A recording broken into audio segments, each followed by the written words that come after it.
Thank you so much for your interest and your time being here today to learn about some great research that's being done in the marine environment of Whatcom County.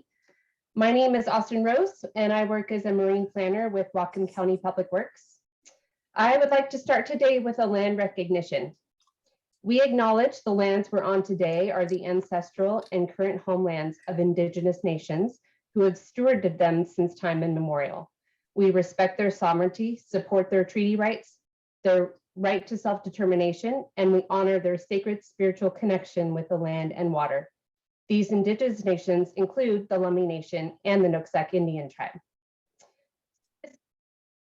Forum to share information on marine research and recovery to better understand current conditions, inform future research, and support resource management of Whatcom County in marine waters and the shorelines. So the Whatcom Watershed Information Network, also known as WIN, is our host for this event. WIN is a diverse network of folks who are involved and interested in marine and freshwater ecosystems. WIN works to support informed engagement of water resources, topics, and issues. We also want to thank our sponsors, including the Washington Department of Fish and Wildlife and the Puget Sound Partnership. Also, a huge thanks to the various representatives that served on the core planning team for this event. You can see their names listed on this slide, and you will be introduced to them throughout the day today. Be familiar with the Zoom events platform you're using today, but if you are here right now, you found your ticket and you click Join Lobby. So the lobby is the starting point of the conference where you can see all the sessions that are listed as tiles. And you can also view the current session streaming by pressing the play button. So when you join a session, it will open in a familiar Zoom platform where you can chat and raise your hand, etc. But to leave a session and join a following session, you will need to press the leave button, which takes you back to the lobby where you can then join another session. And these sessions are being recorded so you can view them at a later time. Sharing my screen here.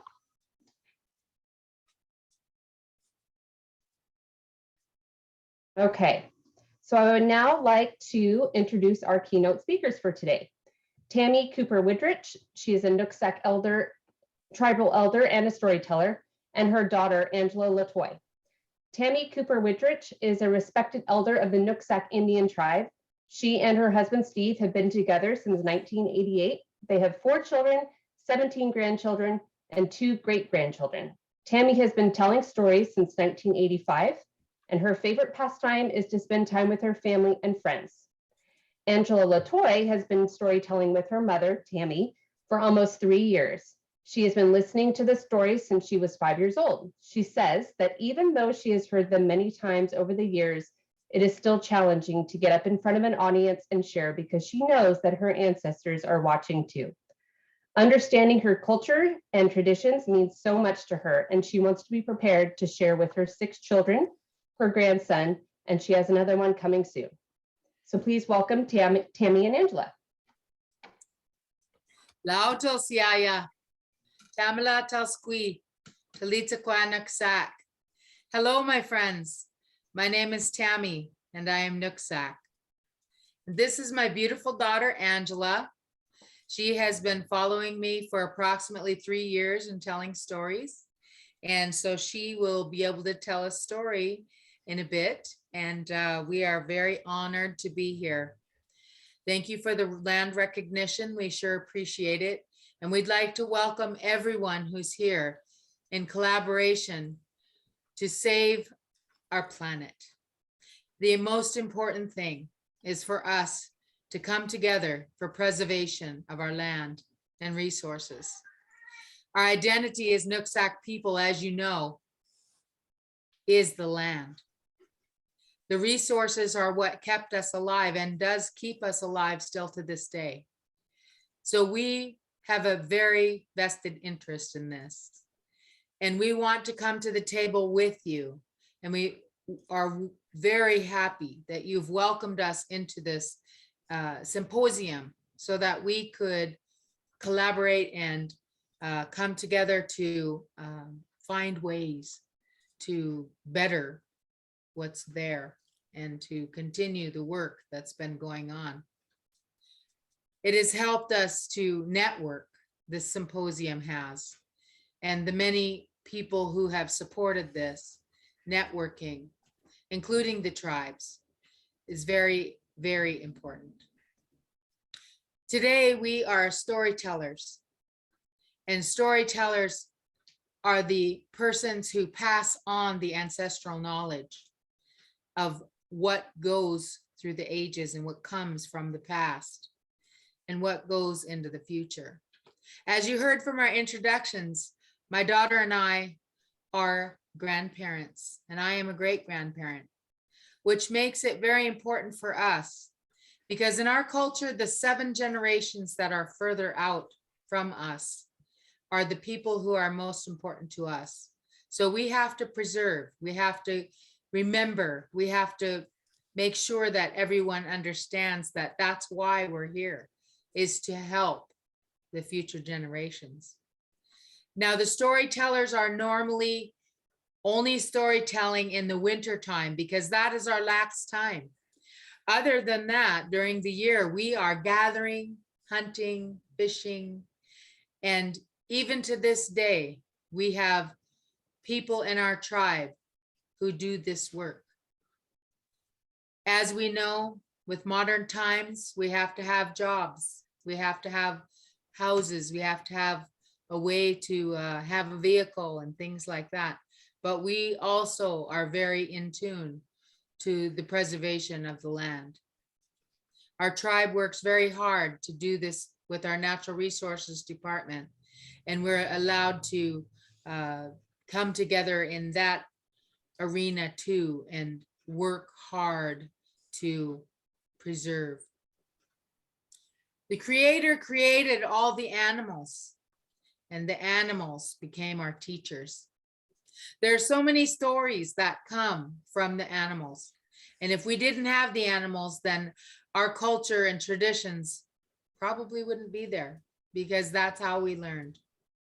There are a lot of those creation stories, and I like the one that was very simply put by my relative just recently. She said, you know, when the creation was done, the Creator saw that there was no salmon. So he took the pine needles and he threw them into the water, and there came the salmon. So I really thought that was a really exciting little story there. You know, everything has its origin. And so, of course, being a storyteller from this area, and I'm sure that many of you are from this area, you know, we have Komo Koshan.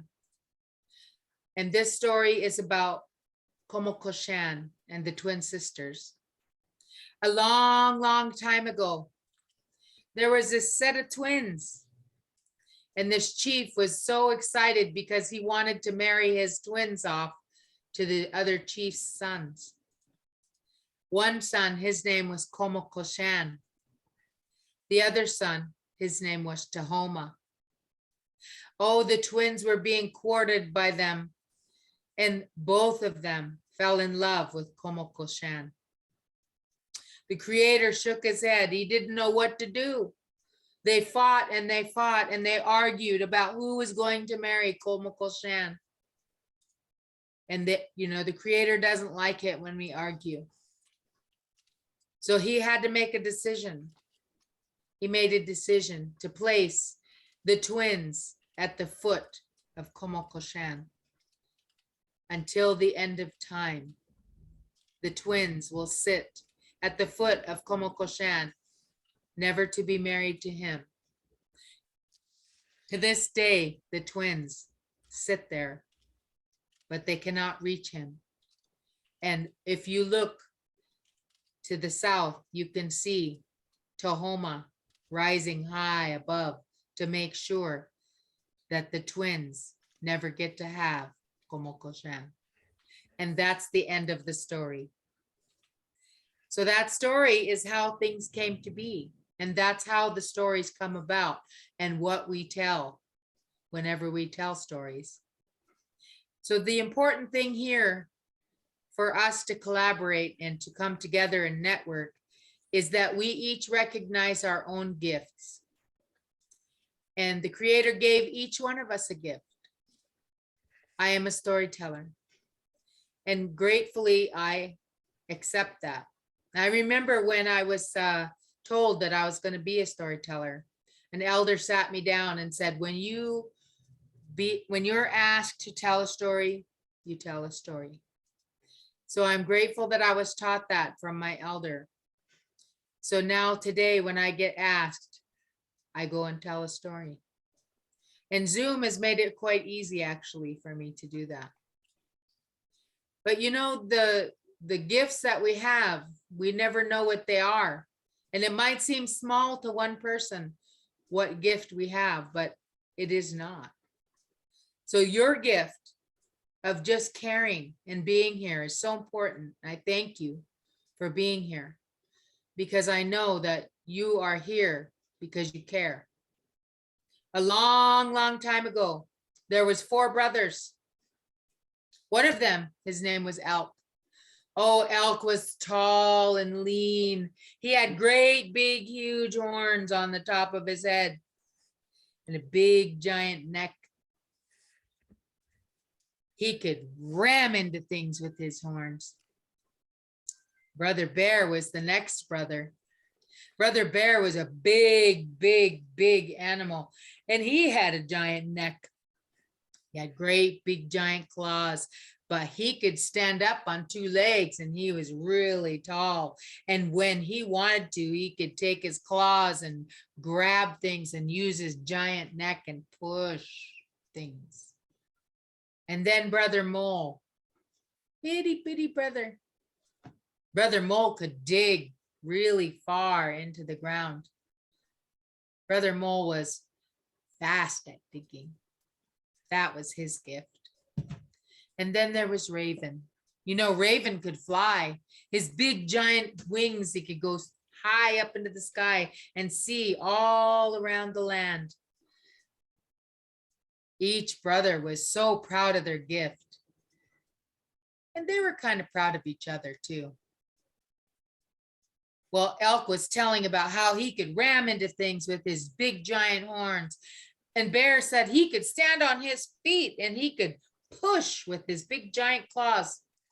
And Mole said, well, none of you can dig. I can dig faster than anyone. And Raven said, none of you can fly high into the sky like me. So they were sitting there arguing by the fire. That's all they did was argued, argued, argued. Well, the Creator, he didn't like that. He didn't know what to do. So he had an idea. He took the sun and he took it out of the sky and he put it into a box and he put it behind Komo Koshan. Well, it got dark. Luckily, they had that fire going. Brother Elk said, well, I'll go get the sun. He went up to the mountain and he put his horns down and he pawed the ground and he rammed into the mountain. And then he rammed into the mountain and he got away from the mountain. He was dizzy and he couldn't believe that he didn't get the mountain to move at all. So he rammed into the mountain again and boom, his horns fell off. There was Brother Elk wandering around all dizzy with no horns. Brother Bear shook his head, watched his brother walk around all dizzy. Brother Bear said, I'll go get the sun.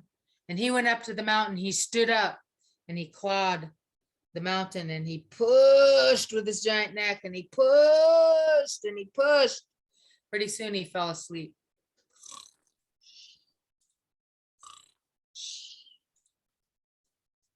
Well, Brother Mole looked around and said, oh my goodness, look at my brother Elk. He is all dizzy and he has no horns. And look at my brother Bear, he's snoring. I'll go get the sun, he said. I can dig under the mountain. And so he began digging, digging, digging, digging under the mountain. It took him a long, long time. He could not get to the other side. So he came back out. And when he came out, the fire blinded him. So there was Mole, blind, bumping into things. He couldn't see anything. Brother Raven looked at his brothers and shook his head. He couldn't believe what was going on. His brother Elk didn't have any more horns. Brother Bear wasn't even awake. And Brother Mole was blind. He said, I'll go get the sun. And he flew high up over the mountain. And he landed on the box, wondering, how am I going to get this box lid open? And he just pushed his giant wings up and down as fast and as hard as he could. And he used his claws and he pulled the box open. And whoosh, the sun went up into the sky. And Brother Raven's claws were black charcoal and really shriveled up. So to this day, in the wintertime especially, Elk loses his horns, Brother Bear goes to sleep. You see those little mole holes in your yard, and you see a lot of Raven with his claws all shriveled up. And that's the end of the story. As you can see, we each have our gift. We never know when that gift is going to come in handy. So continue, please continue to be a part of and continue to do the preservation work that you do. We appreciate you and we're so happy that you do that. And now my daughter, my apprentice, is going to tell you a story that she knows. Good morning, everyone. It's so good to see so many people on here. It means that the networking is working and it's happening, and I'm so grateful to see it. I'm going to tell a story about Basket Woman, Takuya. A long, long time ago, the brother and sister were outside playing. All of the chores had been done. The grandmas were in the longhouse, and they were making baskets and weaving and crocheting and doing all kinds of stuff that needed to be done for the winter, for their gathering. And the moms and dads were outside, and they were hunting and gathering berries and fishing and doing all the stuff that was needed. So the brother and sister, they were bored. They wanted to go do something. They could hear all of their cousins down at the river playing. They could hear them laughing. Pretty soon, brother says, let's go to the river. Let's go play down at the river with our cousins. We don't have anything to do at home right now, so let's do it. She said, we can't go to the river. Last time we went to the river, we got lost. It's okay, sister. I found my way. I know my way. We can go down there. Let's go play. She said, okay, well, what about Takuya? Remember Takuya? She eats bad children. We cannot go down to the river, not without our parents. He said, oh no, sister, that's just a story that they all tell us so that we don't do bad things. It's okay. And she said, oh, okay. All right. So pretty soon they start walking down the trail. It was a pretty long trail. So they got to skip and have a little fun talking and playing. So they got down to the river. The sun was shining over the trees. It was so warm. So they got in the river, they're playing, skipping, having a good time with their cousins. All their cousins were down there playing. They were laughing and having just a great time. Pretty soon, the sun started to go behind the trees and it started to get cold. Sister started to shiver a little bit. So her brother comes over and he says, let's make a fire. So all the kids worked together to get wood, and they grabbed and they're gathering wood, and they had a big old pile of wood. They started, big brother, he starts making a fire, and little sister, she's sitting there right next to the fire getting nice and warm, and she's super, super comfortable. All the kids go out and they're out playing more, and little sister, she's sitting there by the log. Pretty soon she could hear something. She could hear the bushes in the back, and she could hear footsteps and branches breaking. She said, you guys, come here, Takuya. She's back there. I can hear her. I heard her. I heard the branches breaking. I know she's back there. They all come running over, and they're looking around, and they couldn't see anything, They couldn't see Takuya. Sister was just telling them that, no, that's not Takuya. Takuya's not back there. So they all kind of scatter again and start playing. And all of a sudden, the little girl, she hears it again, and she could hear it getting stronger and stronger, like louder and louder. She could hear Takuya coming.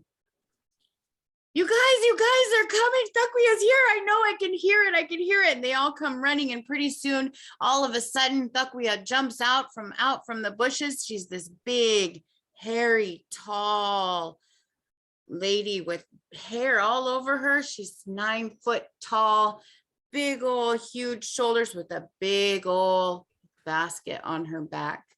She was so excited to see all of these kids in the big fire. Her fire was already made just so she could eat her children. She starts plucking the children and putting them in her basket, and she's grabbing them. The little girl sitting over there by the log.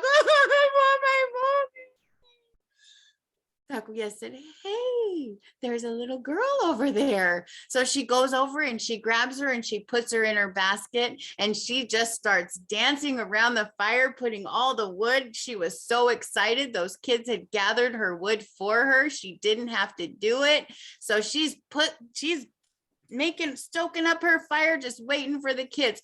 All the kids in the back were just crying, I want my mommy, I want to go home, I don't want to be in this basket. And the little girl looks up and she said, hey, I have rocks in my hands. All the kids said, so what is rocks gonna do? You know, when our grandmas, when they make the baskets, they use the rocks to soften the cedar. We can make a hole in the basket and we can jump out. Let's do it. So they all started making a hole in the cedar basket, and all of a sudden they could see the ground. It started opening up more and more. And then they said, okay, on the count of 3, we're going to jump out. 1, 2, 3. They jumped out and they pushed Takuya into the fire, and poof, all around there was mosquitoes. And that's the end of the story. To this day, you'll have lots of mosquitoes out there, and who knows if they're eating you. Oh, okay. Yes. We've had a lot of fun with that story, I tell you. Angela's done an incredible job in doing that story, and I'm so proud of her. We hope that everyone here will know the importance of having the tribes at the table, and know that all of the stories that we have are because of our resources and because of the land.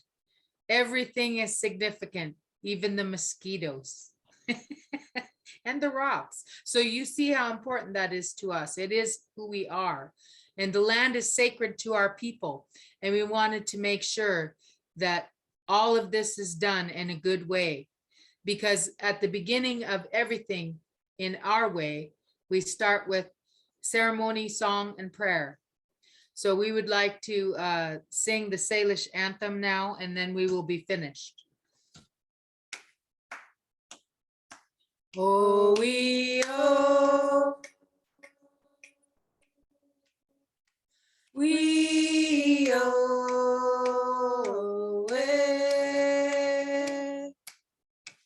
oh, we oh,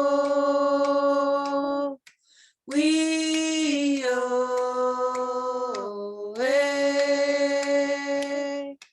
ah, hey, ah,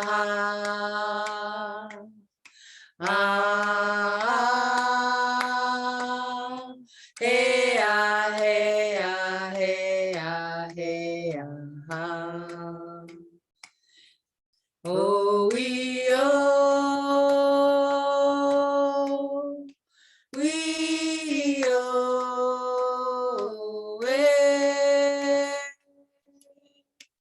oh, we oh, we oh, ah, hey, ah, ah,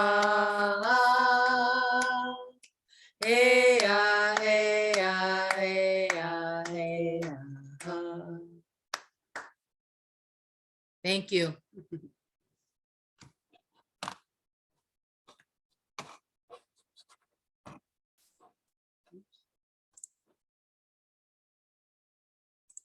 You still there?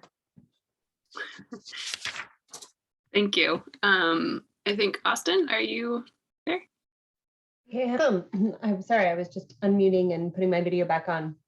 So that concludes our first segment of this conference, so the welcome and keynote speakers.